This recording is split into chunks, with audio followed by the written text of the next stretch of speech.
And we've got them, guys. Man, oh man, oh man, oh man. I am super pumped about these sandbars. If you guys remember on a previous video, I said that I've got sandbars now. I've had them in the past, but I've never actually bred the species. And since I started rekeeping them, the excitement got so much, I got an offer for a whole breeding group, and I just simply couldn't refuse. And this is the breeding group right over here. So these, and already with the 6 that we have, means we've got 18 sandbars now, which I am actually over the moon with. But I think before we jump in and have a look at these new ones, let's talk a little bit about the ones that we already do have. As you guys can pretty much see, we've got a bucket full of sand. I mean, buckets full of sand. So in essence, what we do to maintain this, we remove the water bowl, we remove the snake. Now this is our beautiful male sandbar female. What I do to make the maintenance just go super, super easy and cost effective, because if you have to continuously buy fresh sand and things like that every single time that you clean, it's quite rough. I do, however, replace the sand every other month. So for example, every second month, I completely change out the sand and buy new sand. But now to reduce a little bit on cost, what I do is I essentially take the old sand and run it through a baster. I think that's the English name for it, as a baster. I'm not 200% sure if that's the correct terminology, but I think it's called a baster. So then you just sift it. Kind of like you're trying to find some gold, you know. And there we go. All the poop's out, and we have a nice clean substrate yet again. And then that's it. I do like to, however, after I do clean out the substrate a bit, I do like to put a fresh scoop of clean substrate in. So I might not actually put in a giant scoop here, just a little bit. Yeah, just like that. That should be perfect. All right, so let's get this little dude back in his freshly cleaned tub. Now, what I do like to do is I like to watch them dive. As if he's gonna dive now. Nah, he's not gonna dive on me. All right, he's gonna chill right there, which is cool. What is fun about sandbars is that they really don't spunk around too much, so they're quite easily to manage, which is very appealing in itself. So these are our 2 already albinos. These are albino het aneries, so they're snowmakers, which I'm very, very, very pumped about. Now, next up, this is one of my absolute favorite sandbars that I currently have. This is a snow female.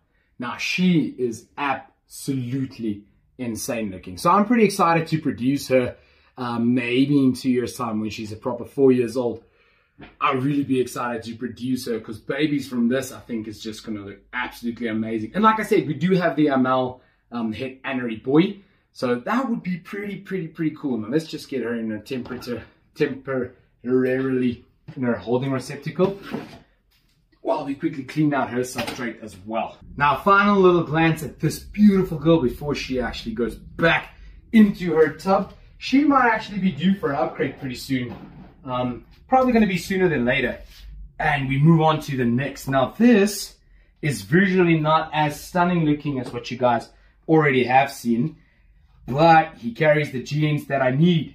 So he is another male, not breeding size yet, but he is a double het anery albino. So he's technically a snowmaker as well. Well, not technically, he is a snowmaker as well. And he's a stunning looking boy. I got him a little bit on the skinny side, which I do think I mentioned in that previous video of mine as well. But he is starting to gain some nice weight, eating very consistently. So I'm very, very happy about that, obviously, as well. Now, these I am really super pumped up about. More so excited than I thought I'd ever really be about a sandbar genetic. But these are actually hypo sandbars. And I am absolutely positively in love. Look at the variability on the 2 of these. It's absolutely ridiculous. So I'm very, very happy about that. That being the male and that being the female.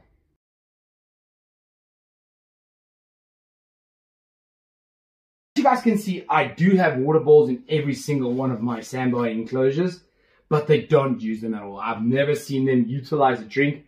I've even offered them a drink, like for example now, and again, you know, they just completely hard pass, skip on it. So I do offer it for them for in case they would want it, but in general, I think I just keep them the same as all of my other Arids. He's not really drinking, he's just confused. So I keep them the same as that. Oh, sorry, little guy. Mouthful of sand there. Let me have you dry off a bit first. So I do keep them pretty much the same, with the same mindset as I do with my venomous Arids, which is I offer them a soak every other week. And it seems to be working very, very, very well. Temperature-wise, I keep them at about 31 degrees Celsius, which I guess isn't really warm considering they come from the desert ranges of Kenya. But to me, that is more than a sufficient temperature. They eat well, they thrive well, they poop, they shed. Everything they do perfect. Moving on to the new stuff. Oh, she soiled her. Oh, man, that's gross. Let me just wipe it down a bit. She had a bit of a urate in her tub, so that's quite nasty. Now, this is one of our new females. She is a Chonkachu, and she is a proven breeder. So I'm very pumped up about having her. She should probably just dive right in, but let's put her down there while we grab the next one, which is also an absolute stunning looking snake. She is also yet again another proven breeder. I mean, look at the size of this Chonkachu. So I'm super happy. She's got a little stuck shed over here, but I'm not going to be too meticulous or worried about that. Should come right off with the next shed. Let's get her in there. And then over here we've got another proven breeder female. Now she's not as big as the other Chonkachus, but she still looks absolutely immaculate. Look at that beautiful looking snake. I am so super excited about having these guys. On to the last of the new adult females. Now she is not a proven breeder, but she was sold as a normal. But the more I look at her, the more I think this might be a potential hypo. So that is quite interesting. I'd love to know your guys' opinion on this. If any of you guys are quite versed in sandboa morphs, do you also think that this could be a sandboa hypo? I'm not too sure at all, but I'm really thinking it is. Guys, now the last of the... Why does this look like they're trying to copulate? These are supposed to be the two males, but I'm seeing this dude was trying to copulate. It might have just been trying to dominate the dude a bit. If you guys have a look there at the tails, it's a pretty accurate way of determining their genders. The long tails are males. So these two have tails exactly the same length. So yeah, I'm going to say they're males, and he was just trying to dominate. Now, believe it or not, this is what a proven breeder adult looks like. This would be his 3rd season of breeding. Not with me, though. This is going to be his 1st season of breeding with me. But how freaking insane is it that that is considered an adult sandboa male? Remember when I said they're sexually dimorphic? Yeah, no, I meant that they're sexually dimorphic. Now, let's see, out of interest's sake, which is the faster boa? The black one or the white one? Let's see who disappears into the substrate quicker.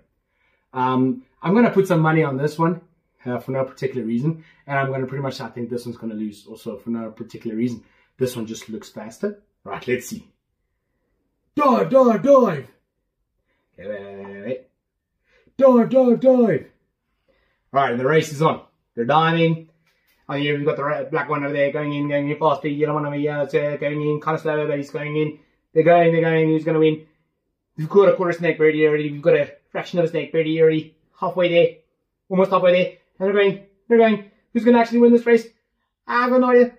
Man, that'd be a pretty boring ass race to watch. Who's going to win this? Who's going to win this?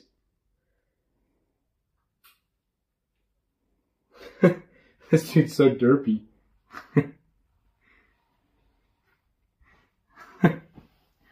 Alright guys, and obviously the black one won. I don't know why, but the black one won.